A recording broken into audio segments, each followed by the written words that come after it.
ഞാൻ ധാരാളം രാജ്യങ്ങൾ സന്ദർശിച്ചിട്ടുള്ള ആളാണ്. ഒരുപാട് യൂറോപ്പിലെ മിക്കവാറും രാജ്യങ്ങളെല്ലാം ഞാൻ പോയി. അതുകൂടാതെ അമേരിക്കയിലും അതുപോലെ മറ്റ് സൗത്ത് ആഫ്രിക്ക തുടങ്ങി ഒരുപാട് രാജ്യങ്ങൾ ഞാൻ സന്ദർശിച്ചിട്ടുണ്ട്. ഏതാണ്ട് 65ഓളം രാജ്യങ്ങളെന്നാണ് എൻ്റെ കണക്ക്. ഇപ്പം കണക്ക് നോക്കിയിട്ടില്ല, അതിൽ കൂടുതൽ കാണിച്ചിറക്കും. അപ്പോൾ ഇവിടെയൊക്കെ ഞാൻ ചെന്നിട്ടുണ്ട്. അവിടെയൊക്കെ പോകുമ്പോൾ ഒരു ഇന്ത്യക്കാരൻ എന്നുള്ള രീതിയിൽ ഞാൻ അവിടെ പല ആളുകളെയും പരിചയപ്പെടുമ്പോഴൊക്കെ ചർച്ചാ വിഷയമായിട്ടുള്ളത് മഹാത്മാഗാന്ധിയാണ്. കാരണം മഹാത്മാഗാന്ധിയുടെ ആരാധകരാണ് അവിടെയുള്ള മിക്കവാറും ആളുകളെല്ലാം. ഇന്ത്യക്കാരല്ല, എല്ലാം വിദേശികൾ. അവർ നോക്കുമ്പോൾ ഗാന്ധിജി എന്ന് പറയുന്നത് അവർക്കൊരു വികാരമാണ്. ആ രീതിയിലാണ്, കാരണം ആ രീതിയിലാണ് മനസ്സിലങ്ങനെ കണക്കാക്കുന്നത്. അപ്പോൾ ഇവിടെ നമുക്ക് അറിയാം, എത്രയോ പേര് മഹാത്മാഗാന്ധിയെക്കുറിച്ച് വലിയ അഭിപ്രായങ്ങൾ പറഞ്ഞിട്ടുണ്ട്.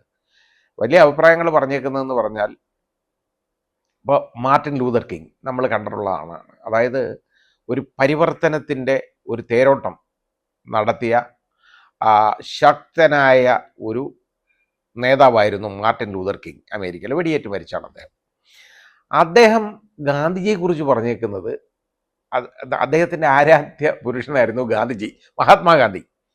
അതാണ് നമ്മൾ മനസ്സിലാക്കേണ്ടത് മാർട്ടിൻ ലൂതർ കിങ്ങിൻ്റെ. അതേപോലെ തന്നെ ആൽബർട്ട് ഐൻസ്റ്റൈൻ, അദ്ദേഹം പറഞ്ഞത് എന്താണെന്നറിയോ? അദ്ദേഹം പറഞ്ഞത് നൂറ്റാണ്ടുകൾ കഴിയുമ്പോൾ ഇതേപോലെ രക്തവും മാംസവും ഉള്ള ഒരു മനുഷ്യൻ ഇവിടെ ജീവിച്ചിരുന്നോ എന്ന് ആൾക്ക് സംശയം വരും. ഇതാ നമുക്ക് മനസ്സിലാക്കേണ്ടത്. കാരണം ഗാന്ധിജിയുടെ മഹത്വം എന്ന് പറയുന്നത് അത്രത്തോളം വലുതാണ്. അത് ആർക്കും കുറച്ച് കാണാൻ പറ്റത്തില്ല, ഗാന്ധിജിയുടെ മഹത്വം. മഹാത്മാഗാന്ധി, നമുക്ക് അദ്ദേഹത്തിൻ്റെ ജീവിതം, അതായത് അതൊന്ന് വായിച്ച് മനസ്സിലാക്കിയാൽ മതി. ആ പുസ്തകം വായിച്ചാലേ മനസ്സിലാവുള്ളൂ കേട്ടോ, ഇല്ലെങ്കിൽ മനസ്സിലാകത്തില്ല.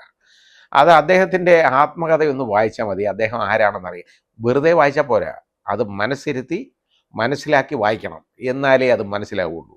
എൻ്റെ സന്ദേശം ലോകത്തിന് കൊടുക്കാനുള്ള എൻ്റെ സന്ദേശം എന്ന് പറയുന്നത് എൻ്റെ ജീവിതമാണ്.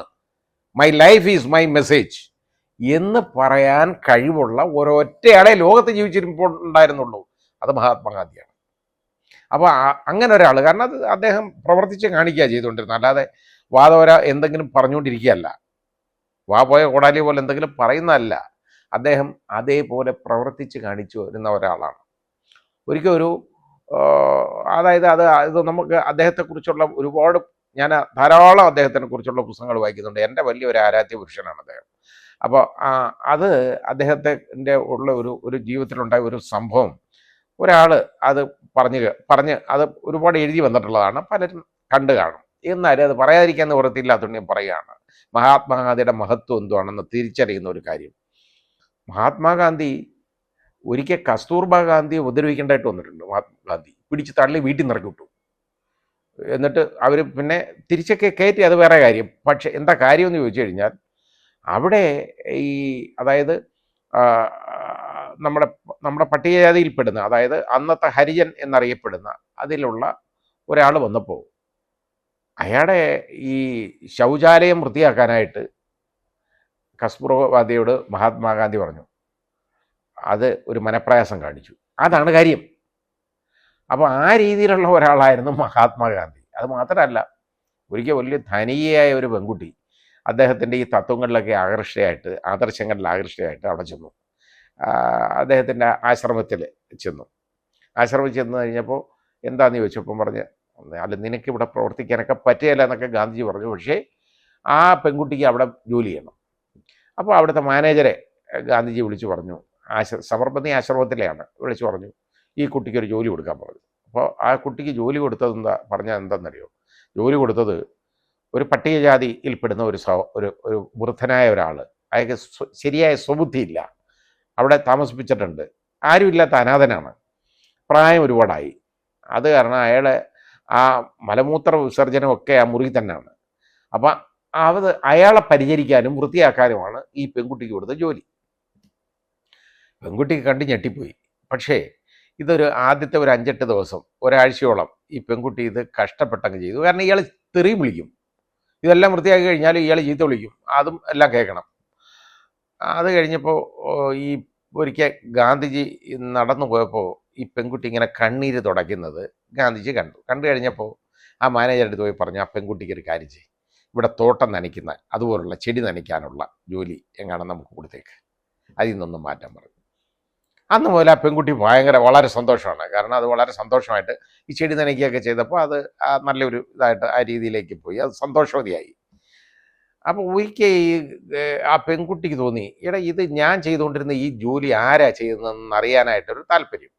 പതുക്കെ പോയൊന്ന് ഒളിഞ്ഞു നോക്കി ആരാണെന്ന്. അപ്പോൾ ഈ ജോലി ചെയ്യുന്നത് ഗാന്ധിജിയാണ്, ഈ പെൺകുട്ടിക്ക് പകരം.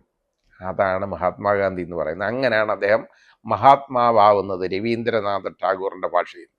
അത് തിരിച്ചറിയുക എന്ന് പറയുന്നത് ഒരു ഇന്ത്യക്കാരൻ, ഒരു ഭാരതീയ പൗരൻ്റെ, ഒരു ഇന്ത്യൻ പൗരൻ്റെ ഏറ്റവും വലിയ കടമയാണ് മഹാത്മാഗാന്ധിയെ തിരിച്ചറിയുക എന്നുള്ളത്.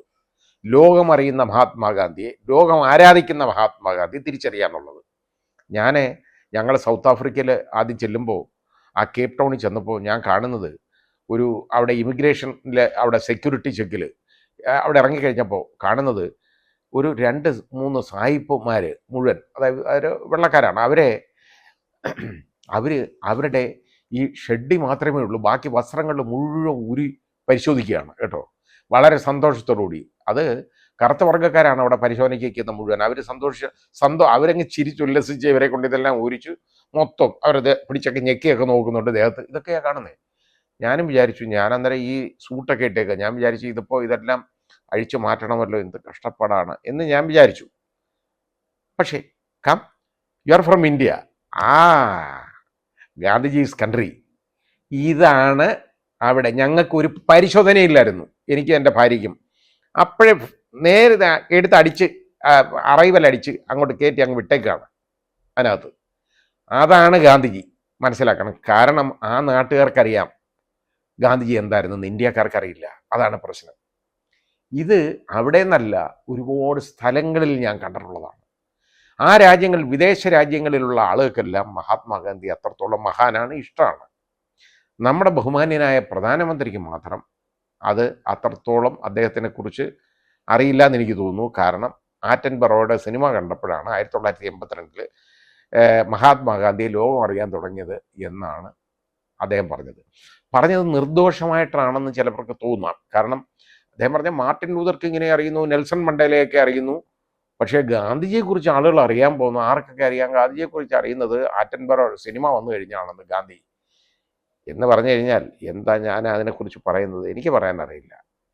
ആദ്യം അദ്ദേഹം ഇന്ത്യക്കാരനായിട്ട് മാറണം എന്നാണ് എനിക്കൊരപേക്ഷ. കാരണം ഇന്ത്യക്കാരൻ എന്ന് പറയുന്ന ആൾ ഗാന്ധിജിയെ അറിയണം, ഗാന്ധിജിയുടെ മഹത്വം അറിയണം, മനസ്സിലാക്കണം, ഗാന്ധിജിയുടെ ജീവിതം എന്താണെന്ന് അറിയണം.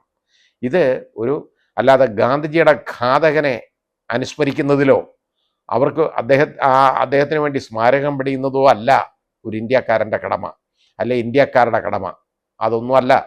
പ്രതീകാത്മകമായിട്ട് അദ്ദേഹത്തിനെ വീണ്ടും വെടിവെച്ച് വീഴ്ത്തുന്നതല്ല ഇന്ത്യക്കാരുടെ കടമ എന്നൊന്ന് തിരിച്ചറിയണം. നമ്മൾ ഇന്ത്യക്കാരാകണമെന്നുണ്ടെങ്കിൽ നമ്മൾ ആദ്യം ഗാന്ധിജിയെ അറിയണം, ഗാന്ധിജിയെ മനസ്സിലാക്കണം, ഗാന്ധിജിയെക്കുറിച്ച് പഠിക്കണം. ഗാന്ധിയൻ ഫിലോസഫി എന്ന് പറയുന്നത് ഇന്ന് ലോകത്തെ ഏറ്റവും പ്രമുഖമായ യൂണിവേഴ്സിറ്റികളിലെല്ലാം ഉള്ള ഒരു സബ്ജക്റ്റാണ് ഗാന്ധിയൻ ഫിലോസഫി. ആ ഗാന്ധിജിയുടെ തത്വങ്ങൾ, ഗാന്ധിയൻ ഫിലോസഫി, അതാദ്യം മനസ്സിലാക്കണം.